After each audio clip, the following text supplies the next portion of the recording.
श्रीमहामृत्युञ्जयस्तोत्रम्। रुद्रं पशुपतिं स्थाणुं नीलकण्ठमुमापतिं नमामि शिरसा देवं किं नो मृत्युः करिष्यति। नीलकण्ठं कालमूर्तिं कालज्ञं कालनाशनं नमामि शिरसा देवं किं नो मृत्युः करिष्यति। नीलकण्ठं विरूपाक्षं निर्मलं निलयप्रदं नमामि शिरसा देवं किं नो मृत्युः करिष्यति। वामदेवं महादेवं लोकनाथं जगद्गुरुं नमामि शिरसा देवं किं नो मृत्युः करिष्यति। देवदेवं जगन्नाथं देवेशं वृषध्वजं नमामि शिरसा देवं किं नो मृत्युः करिष्यति। गंगाधरं महादेवं सर्वाभरणभूषितं नमामि शिरसा देवं किं नो मृत्युः करिष्यति। त्र्यक्षं चतुर्भुजं शान्तं जटामुकुटधारिणं नमामि शिरसा देवं किं नो मृत्युः करिष्यति। भस्मोद्धूलितसर्वाङ्गं नागाभरणभूषितं नमामि शिरसा देवं किं नो मृत्युः करिष्यति। अनन्तमव्ययं शान्तम् अक्षमालाधरं हरं नमामि शिरसा देवं किं नो मृत्युः करिष्यति। आनन्दं परमं नित्यं कैवल्यपददायिनं नमामि शिरसा देवं किं नो मृत्युः करिष्यति।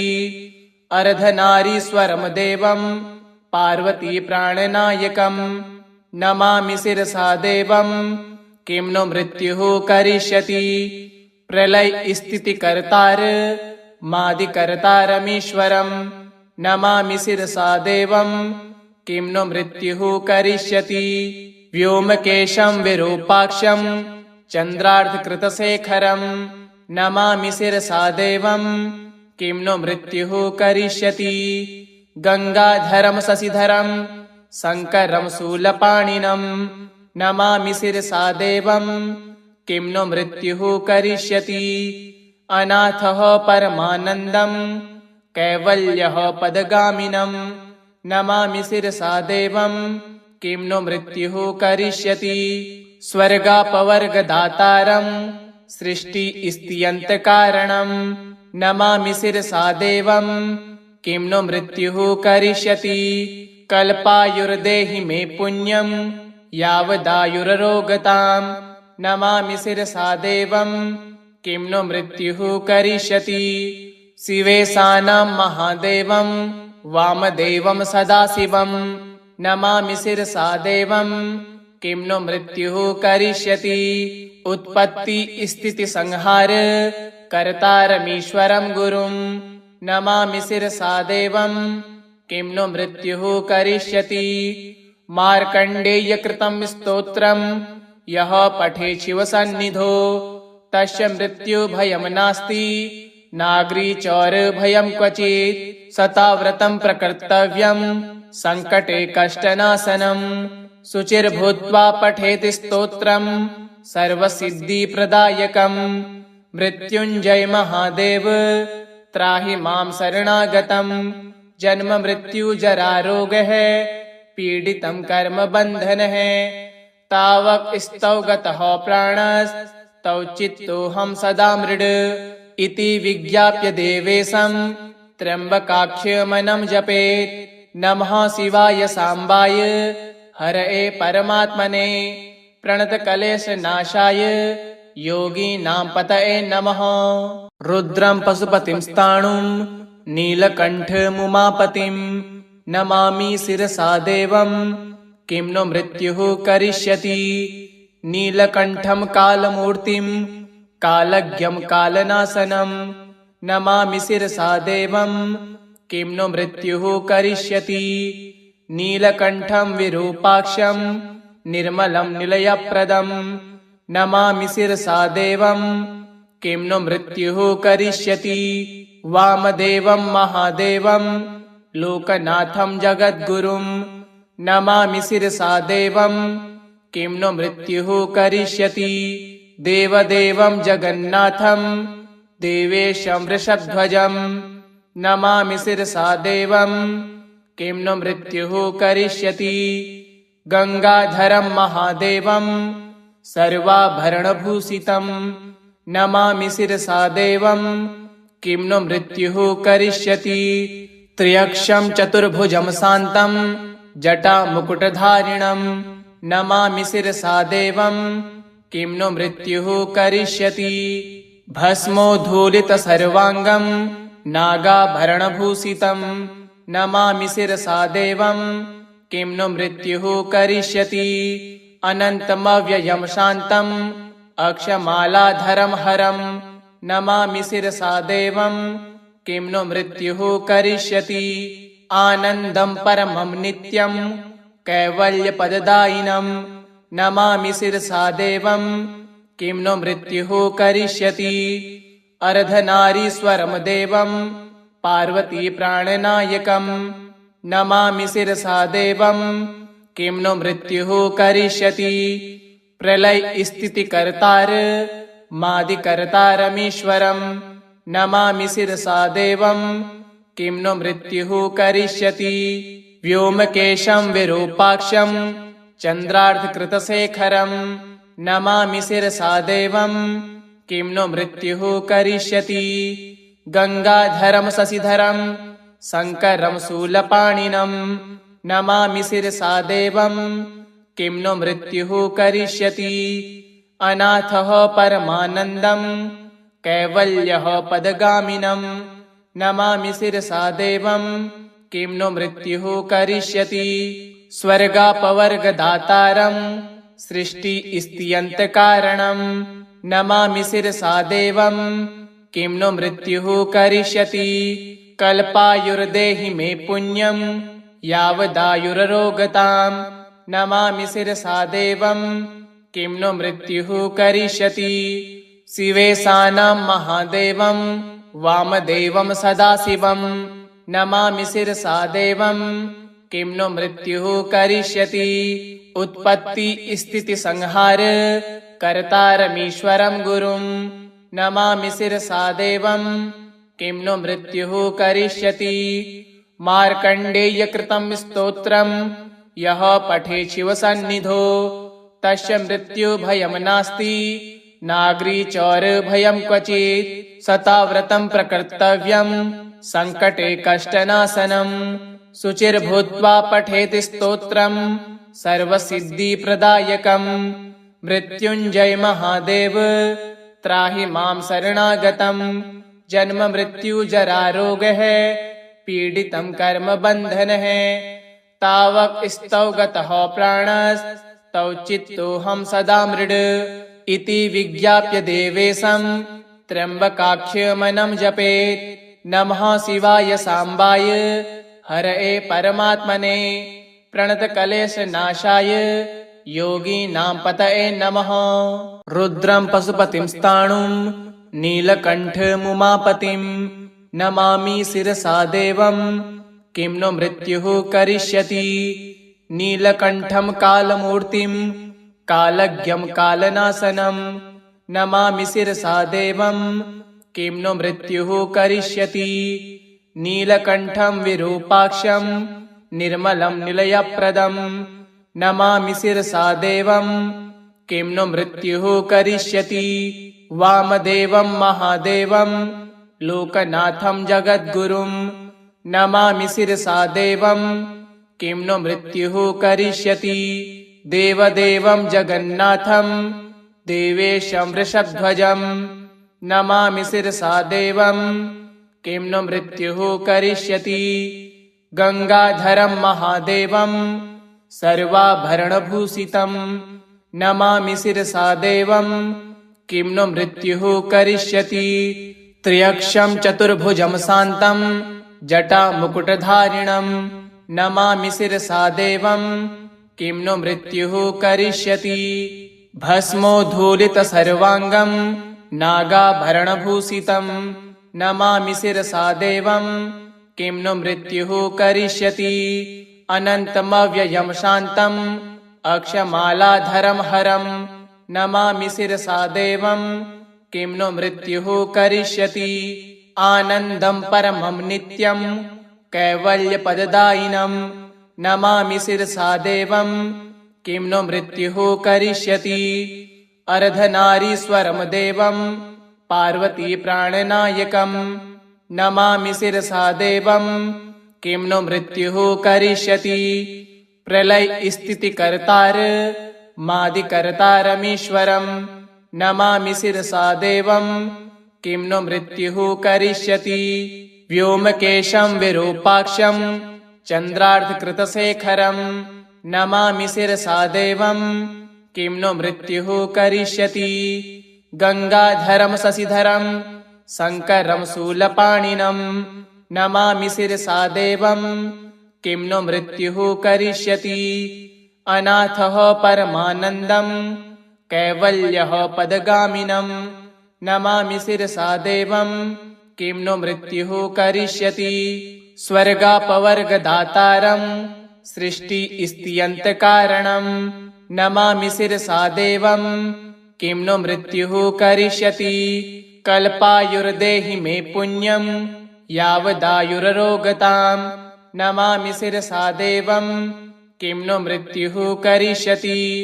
शिवेशानं महादेवं वामदेवं सदाशिवं नमामि शिरसा देवं किं नो मृत्युः करिष्यति। उत्पत्तिस्थितिसंहार कर्तारमीश्वरं गुरुं नमामि शिरसा देवं किं नो मृत्युः करिष्यति। मार्कण्डेयकृतं स्तोत्रं यः पठेत् शिवसन्निधौ तस्य मृत्युभयं नास्ति नाग्रिचौरभयं क्वचित्। शताव्रतं प्रकर्तव्यं सङ्कटे कष्टनाशनं शुचिर्भूत्वा पठेत् स्तोत्रं सर्वसिद्धिप्रदायकं। मृत्युञ्जय महादेव त्राहि मां शरणागतं जन्म मृत्युजरारोगः पीडितं कर्मबन्धनः। तावक स्तौ गतः प्राणस्तौ चित्तोऽहं सदा मृड इति विज्ञाप्य देवेशं त्र्यम्बकाख्यमनं जपेत्। नमः शिवाय साम्बाय हरये परमात्मने प्रणतकलेशनाशाय योगीनां पतये नमः। रुद्रं पशुपतिं स्थाणुं नीलकण्ठमुमापतिं नमामि शिरसा देवं किं नो मृत्युः करिष्यति। नीलकण्ठं कालमूर्तिं कालज्ञं कालनाशनं नमामि शिरसा देवं किं नो मृत्युः करिष्यति। नीलकण्ठं विरूपाक्षं निर्मलं निलयप्रदं नमामि शिरसा देवं किं नो मृत्युः करिष्यति। वामदेवं महादेवं लोकनाथं जगद्गुरुं नमामि शिरसा देवं किं नो मृत्युः करिष्यति। देवदेवं जगन्नाथं देवेशं वृषध्वजं नमामि शिरसा देवं किं नो मृत्युः करिष्यति। गंगाधरं महादेवं सर्वाभरणभूषितं नमामि शिरसा देवं किं नो मृत्युः करिष्यति। त्र्यक्षं चतुर्भुजं शान्तं जटामुकुटधारिणं नमामि शिरसा देवं किं नो मृत्युः करिष्यति। भस्मोद्धूलितसर्वाङ्गं नागाभरणभूषितं नमामि शिरसा देवं किं नो मृत्युः करिष्यति। अनन्तमव्ययं शान्तं अक्षमालाधरं हरं नमामि शिरसा देवं किं नो मृत्युः करिष्यति। आनन्दं परमं नित्यं कैवल्यपददायिनं नमामि शिरसा देवं किं नो मृत्युः करिष्यति। अर्धनारीश्वरं देवं पार्वती प्राणनायकं नमामि शिरसा देवं किं नो मृत्युः करिष्यति। प्रलय स्थितिकर्तार मादिकर्तारमीश्वरं नमामि शिरसा देवं किं नो मृत्युः करिष्यति। व्योमकेशं विरूपाक्षं चन्द्रार्धकृतशेखरं नमामि शिरसा देवं किं नो मृत्युः करिष्यति। गंगाधरं शशिधरं शङ्करं शूलपाणिनं नमामि शिरसा देवं किं नो मृत्युः करिष्यति। अनाथः परमानन्दं कैवल्यः पदगामिनं नमामि शिरसा देवं किं नो मृत्युः करिष्यति। स्वर्गापवर्गदातारं सृष्टिस्थित्यन्तकारणं नमामि शिरसा देवं किं नो मृत्युः करिष्यति। कल्पायुर्देहि मे पुण्यं यावदायुररोगतां नमामि शिरसा देवं किं नो मृत्युः करिष्यति। शिवेशानां महादेवं वामदेवं सदाशिवं नमामि शिरसा देवं किं नो मृत्युः करिष्यति। उत्पत्ति स्थिति संहार कर्तारमीश्वरं गुरुं नमामि शिरसा देवं किं नो मृत्युः करिष्यति। मार्कण्डेय कृतं स्तोत्रं यः पठे शिवसन्निधौ तस्य मृत्युभयं नास्ति नाग्रिचौरभयं क्वचित्। शताव्रतं प्रकर्तव्यं सङ्कटे कष्टनाशनं शुचिर्भूत्वा पठेत् स्तोत्रं सर्वसिद्धिप्रदायकं। मृत्युञ्जय महादेव त्राहि मां शरणागतं।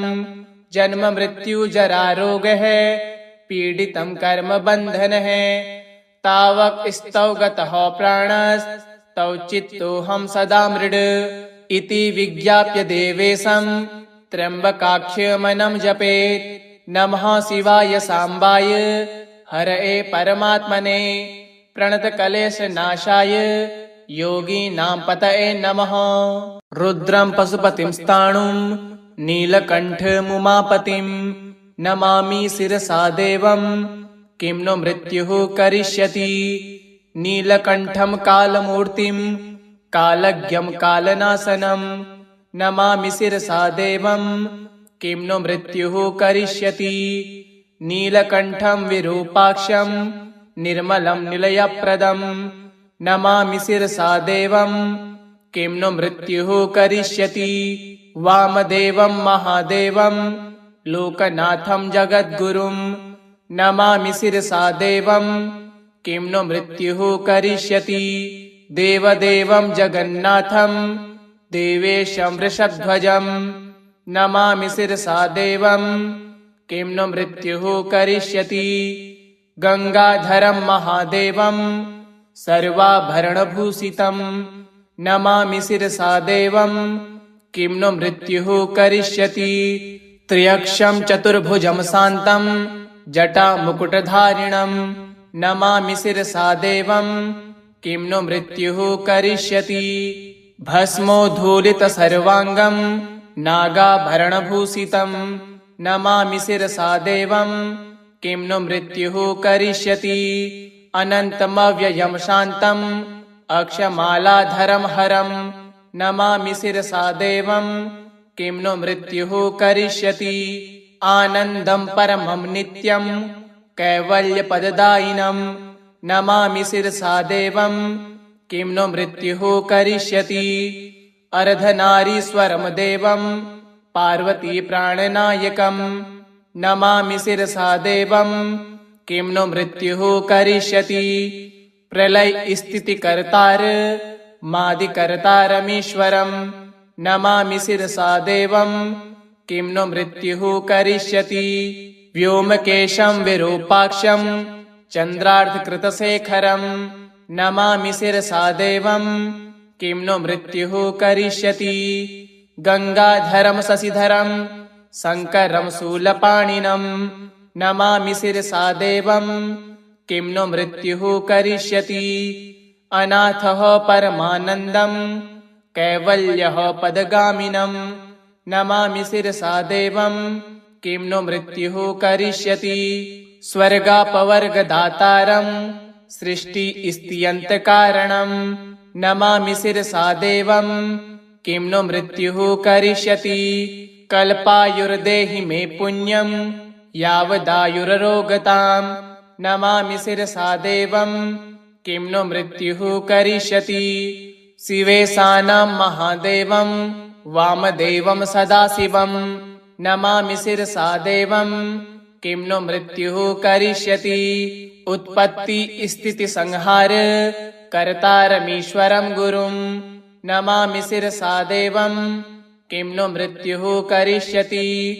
मार्कण्डेय कृतं स्तोत्रं यः पठेत् शिवसन्निधौ तस्य मृत्युभयं नास्ति नाग्रिचौरभयं क्वचित्। सता व्रतं प्रकर्तव्यं संकटे कष्टनाशनं शुचिर्भूत्वा पठेत् स्तोत्रं सर्वसिद्धिप्रदायकं।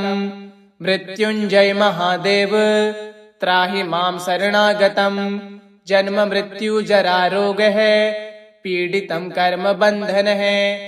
तावक स्तौ गतः प्राणस्तौ चित्तोऽहं सदा मृड इति विज्ञाप्य देवेशं त्र्यम्बकाख्यमनं जपेत्। नमः शिवाय साम्बाय हरये परमात्मने प्रणतकलेशनाशाय योगीनां पतये नमः। रुद्रं पशुपतिं स्थाणुं नीलकण्ठमुमापतिं नमामि शिरसा देवं किं नो मृत्युः करिष्यति। नीलकण्ठं कालमूर्तिं कालज्ञं कालनाशनं नमामि शिरसा देवं किं नो मृत्युः करिष्यति। नीलकण्ठं विरूपाक्षं निर्मलं निलयप्रदं नमामि शिरसा देवं किं नो मृत्युः करिष्यति। वामदेवं महादेवं लोकनाथं जगद्गुरुं नमामि शिरसा देवं किं नो मृत्युः करिष्यति। देवदेवं जगन्नाथं देवेशं वृषध्वजं नमामि शिरसा देवं किं नो मृत्युः करिष्यति। गंगाधरं महादेवं सर्वाभरणभूषितं नमामि शिरसा देवं किं नो मृत्युः करिष्यति। त्र्यक्षं चतुर्भुजं शान्तं जटामुकुटधारिणं नमामि शिरसा देवं किं नो मृत्युः करिष्यति। भस्मोद्धूलितसर्वाङ्गं नागाभरणभूषितं नमामि शिरसा देवं किं नो मृत्युः करिष्यति। अनन्तमव्ययं शान्तम् अक्षमालाधरं हरं नमामि शिरसा देवं किं नो मृत्युः करिष्यति। आनन्दं परमं नित्यं कैवल्यपददायिनं नमामि शिरसा देवं किं नो मृत्युः करिष्यति। अर्धनारीश्वरं देवं पार्वती प्राणनायकं नमामि शिरसा देवं किं नो मृत्युः करिष्यति। प्रलय स्थितिकर्तार मादिकर्तारमीश्वरं नमामि शिरसा देवं किं नो मृत्युः करिष्यति। व्योमकेशं विरूपाक्षं चन्द्रार्धकृतशेखरं नमामि शिरसा देवं किं नो मृत्युः करिष्यति। गंगाधरं शशिधरं शङ्करं शूलपाणिनं नमामि शिरसा देवं किं नो मृत्युः करिष्यति। अनाथः परमानन्दं कैवल्यः पदगामिनं नमामि शिरसा देवं किं नो मृत्युः करिष्यति। स्वर्गापवर्गदातारं सृष्टिस्थित्यन्तकारणं नमामि शिरसा देवं किं नो मृत्युः करिष्यति। कल्पायुर्देहि मे पुण्यं यावदायुररोगतां नमामि शिरसा देवं किं नो मृत्युः करिष्यति। शिवेशानां महादेवं वामदेवं सदाशिवं नमामि शिरसा देवं किं नो मृत्युः करिष्यति। उत्पत्ति स्थिति संहार कर्तारमीश्वरं गुरुं नमामि शिरसा देवं किं नो मृत्युः करिष्यति। मार्कण्डेय कृतं स्तोत्रं यः पठेत् शिवसन्निधौ तस्य मृत्युभयं नास्ति नाग्रिचौरभयं क्वचित्। सता व्रतं प्रकर्तव्यं संकटे कष्टनाशनं शुचिर्भूत्वा पठेत् स्तोत्रं सर्वसिद्धिप्रदायकं। मृत्युञ्जय महादेव त्राहि मां शरणागतं जन्म मृत्यु जरा रोगः पीडितं कर्म बन्धनः। तावक स्तौ गतः प्राणस्तौ तौ चित्तोऽहं सदा मृड इति विज्ञाप्य देवेशं त्र्यम्बकाख्यमनं जपेत्। नमः शिवाय साम्बाय हरये परमात्मने प्रणतकलेशनाशाय योगीनां पतये नमः। रुद्रं पशुपतिं स्थाणुं नीलकण्ठमुमापतिं नमामि शिरसा देवं किं नो मृत्युः करिष्यति। नीलकण्ठं कालमूर्तिं कालज्ञं कालनाशनं नमामि शिरसा देवं किं नो मृत्युः करिष्यति। नीलकण्ठं विरूपाक्षं निर्मलं निलयप्रदं नमामि शिरसा देवं किं नो मृत्युः करिष्यति। वामदेवं महादेवं लोकनाथं जगद्गुरुं नमामि शिरसा देवं किं नो मृत्युः करिष्यति। देवदेवं जगन्नाथं देवेशं वृषध्वजं नमामि शिरसा देवं किं नो मृत्युः करिष्यति। गंगाधरं महादेवं सर्वाभरणभूषितं नमामि शिरसा देवं किं नो मृत्युः करिष्यति। त्र्यक्षं चतुर्भुजं शान्तं जटामुकुटधारिणं नमामि शिरसा देवं किं नो मृत्युः करिष्यति। भस्मोद्धूलितसर्वाङ्गं नागाभरणभूषितं नमामि शिरसा देवं किं नो मृत्युः करिष्यति। अनन्तमव्ययं शान्तम् अक्षमालाधरं हरं नमामि शिरसा देवं किं नो मृत्युः करिष्यति। आनन्दं परमं नित्यं कैवल्यपददायिनं नमामि शिरसा देवं किं नो मृत्युः करिष्यति। अर्धनारीश्वरं देवं पार्वतीप्राणनायकं नमामि शिरसा देवं किं नो मृत्युः करिष्यति। प्रलयस्थितिकर्तार मादिकर्तारमीश्वरं नमामि शिरसा देवं किं नो मृत्युः करिष्यति। व्योमकेशं विरूपाक्षं चन्द्रार्धकृतशेखरं नमामि शिरसा देवं किं नो मृत्युः करिष्यति। गंगाधरं शशिधरं शङ्करं शूलपाणिनं नमामि शिरसा देवं किं नो मृत्युः करिष्यति। अनाथः परमानन्दं कैवल्यः पदगामिनं नमामि शिरसा देवं किं नो मृत्युः करिष्यति। स्वर्गापवर्गदातारं सृष्टिस्थित्यन्तकारणं नमामि शिरसा देवं किं नो मृत्युः करिष्यति। कल्पायुर्देहि मे पुण्यं यावदायुररोगतां नमामि शिरसा देवं किं नो मृत्युः करिष्यति। शिवेशानां महादेवं वामदेवं सदाशिवं नमामि शिरसा देवं किं नो मृत्युः करिष्यति। उत्पत्तिस्थितिसंहार कर्तारमीश्वरं गुरुं नमामि शिरसा देवं किं नो मृत्युः करिष्यति। मार्कण्डेयकृतं स्तोत्रं यः पठेत् शिवसन्निधौ तस्य मृत्युभयं नास्ति नाग्रिचौरभयं क्वचित्। शताव्रतं प्रकर्तव्यं सङ्कटे कष्टनाशनं शुचिर्भूत्वा पठेत् स्तोत्रं सर्वसिद्धिप्रदायकं। मृत्युञ्जय महादेव त्राहि मां शरणागतं।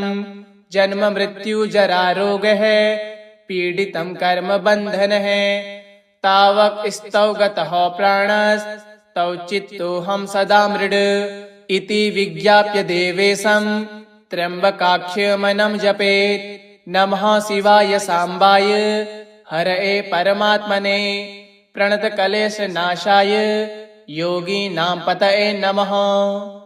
इति श्री महामृत्युञ्जय स्तोत्रं श्री शिवार्पणमस्तु। ओम सांब सदाशिवाय नमः।